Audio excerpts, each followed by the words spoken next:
বাবাকে এই তিনটি কথা কখনোই বলবে না, কারণ বাবারা সবসময় চুপ থাকে, কিন্তু ভিতরে ভিতরে সবচেয়ে বেশি কষ্ট পায়, যা কখনো বাবারা প্রকাশ করে না। এক, বাবাকে কখনোই এ কথা বলবে না যে তুমি কিচ্ছু বুঝো না। একটা জিনিস মনে রেখো, তোমার সমস্ত জ্ঞান শুরুই হয়েছে তোমার বাবার মাধ্যমে। তোমার বাবার হাত ধরেই তোমার জ্ঞান শুরু হয়েছে। দুই, বাবাকে কখনোই এই কথা বলবে না যে তুমি আমাদেরকে সময় দাও না, কারণ বাবারা সব সময় বাহিরে ব্যস্ত থাকে, সব সময় পরিশ্রম করে তোমাদের ভালোর জন্য, পরিবারের জন্য, সন্তানের জন্য।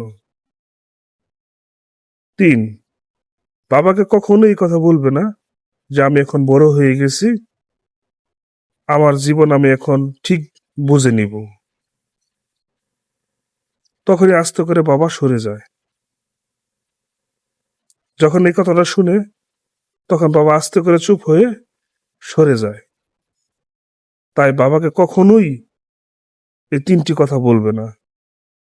বাবাকে সব সময় ভালোবাসা দিয়ে, সম্মান দিয়ে আগলে রাখবে, কারণ বাবা হচ্ছে পৃথিবীর শ্রেষ্ঠ আশ্রয়স্থল, যেখানে খাওয়া দাওয়া সমস্ত কিছু নিরাপদ।